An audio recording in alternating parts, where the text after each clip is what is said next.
तो लीजिए, साल का वो समय आ गया है जिसका हम सबको इंतजार रहता है, यूनियन बजट 2026-27।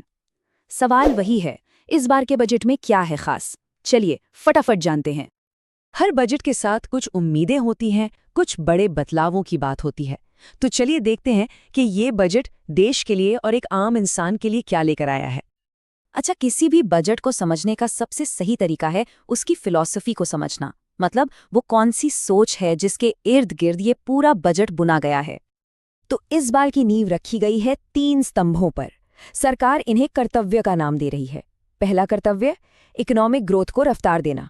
दूसरा, लोगों के जो सपने हैं, जो आकांक्षाएं हैं, उन्हें पूरा करने में मदद करना। और तीसरा, ये पक्का करना कि जो भी विकास हो उसका फायदा समाज के हर तबके तक पहुंचे। तो ये तो हो गई विजन की बात। अब आते हैं नंबर्स पर, यानी आंकड़ों पर। भाई, बजट है कितना बड़ा?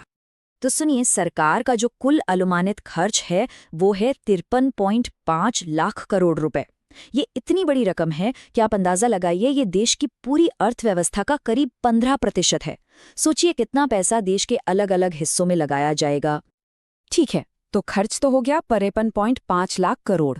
पर सवाल ये है कि सरकार की कमाई कितनी होगी? तो टैक्स और दूसरी चीजों से कमाई का अनुमान है करीब 28.7 लाख करोड़ रुपए। अब देखिए, कमाई और खर्चे में गैप है ना? इसी गैप को इकोनॉमिक्स की भाषा में कहते हैं फिस्कल डेफिसिट, यानी राजकोषीय घाटा। और ये इस बार जीडीपी का 4.3% रहने का अनुमान है।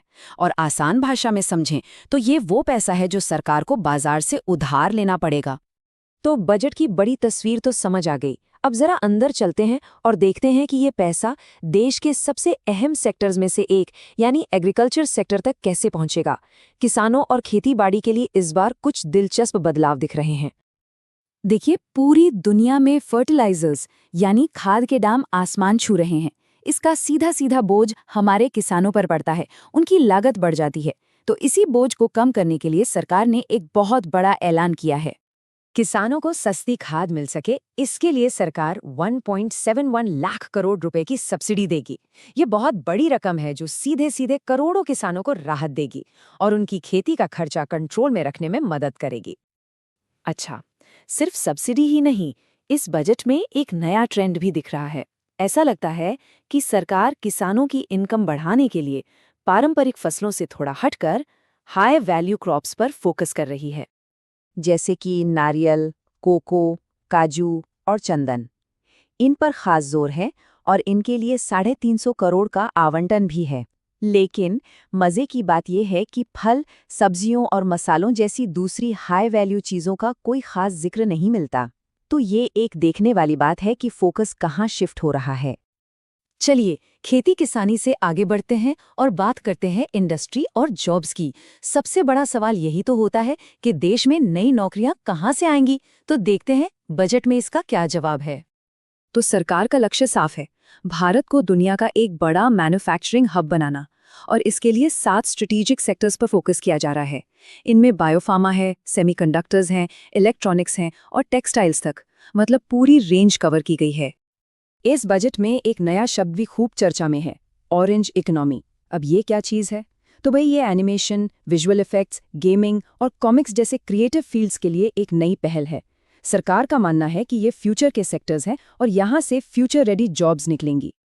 मैन्युफैक्चरिंग तो ठीक है, पर भारत की असली ताकत तो सर्विस सेक्टर में भी है ना? तो इस पर भी जोर है।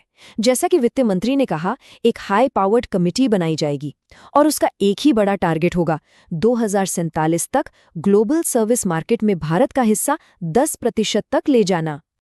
चलिए, अब आते हैं बजट की उस हिस्से पर जिसका शायद सबसे ज्यादा लोगों को इंतजार रहता है, टैक्स। देखते हैं टैक्स के मोर्चे पर क्या नया है। तो वो बड़ा सवाल, क्या इनकम टैक्स में कोई राहत मिली, खासकर सैलरीड क्लास के लिए? जवाब है नहीं।